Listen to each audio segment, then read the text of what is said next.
कुखुरालाई राम्रो रिजल्ट निक्ल्यो भने त्यही उपाय अपनाउँदा राम्रो हुनेछ। हो यस्तै यस्तै साना साना कुराहरूमा हामीले ध्यान दिनुपर्ने हुन्छ। त्यस्तो खासै केही छैन। अब हामीले मेन याद गर्ने भनेको अब हामीले टेम्परेचरमा पर्दैन। रातिको टाइममा जुन रातिको टाइम छ दिउँसोको टाइममा त हामीले पाल गरेकै छौँ भने अहिलेको अब जुन रातिको बेलामा हुन्छ अलिक टेम्परेचर छिटो घट्ने भएको छ। छिटो घट्ने भएको हुनाले यिनीहरूलाई चिसोले भेट्ने गर्दछ भने हामीले अब पालको प्रबन्ध कसरी गर्न सकिन्छ भने जस्तै अब मेन भनेको हामीलाई जुन तराई भेग छ, तराई भेग पहाड भेग मेन चिसो लाग्ने भनेको पूर्व र उत्तरको पालबाट हो। पूर्व र उत्तरबाट अलिकति हावा खेल्छ भने हामीले पूर्व र उत्तर भनेको पाल लाउनुपर्छ र पूर्व र उत्तर पाल लाउँदाखेरि भनेको पनि हामीले भेन्टिलेसन चाहिँ पूर्ण रूपमा हुनुपर्दछ। पूर्व र उत्तरमा चारैपट्टि खोरको चारैपट्टिबाट भेन्टिलेसन चाहिँ पर्याप्त मात्रामा हुनु पर्यो र हामीले पाल झार्ने भनेको चाहिँ पूर्व र उत्तर झार्ने। दक्षिण भनेको ब्लकै हुन्छ, प्राय खोरहरू दक्षिण ब्लक हुन्छ र दक्षिण ब्लक छैन भने नि त्यसलाई ब्लक नगर्दा पनि हुन्छ, किनकि दक्षिणबाट भनेको हावा चल्ने भनेको हुन्डरी बतास भएको बेला मात्रै हो। के पश्चिमबाट जस्तै पश्चिमबाट हावा छिर्ने भनेको यो चैत वैशाखमा मात्रै हो पश्चिमको हावा लाग्ने भनेको, यतिखेर लाग्दैन। यतिखेर भनेको साँझ भनेको पूर्व र उत्तरको लाग्ने हो।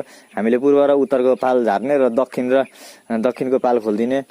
दक्षिणको पाल खोल्दाखेरि के हुन्छ भने जति पनि यहाँभित्रको अब अलिअलि एमोनियाहरू हुन्छ, एमोनियाहरू निक्लिनलाई मद्दत गर्दछ। अब हामीले यो चल्लालाई भनेको तपाईँको अब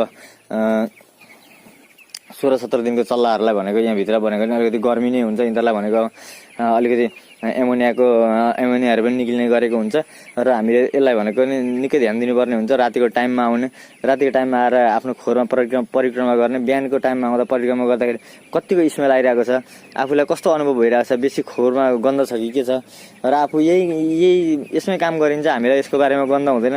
आफ्नो साथीभाइहरू आउँदाखेरि कतिको गनाएको छ भनेर सोध्ने।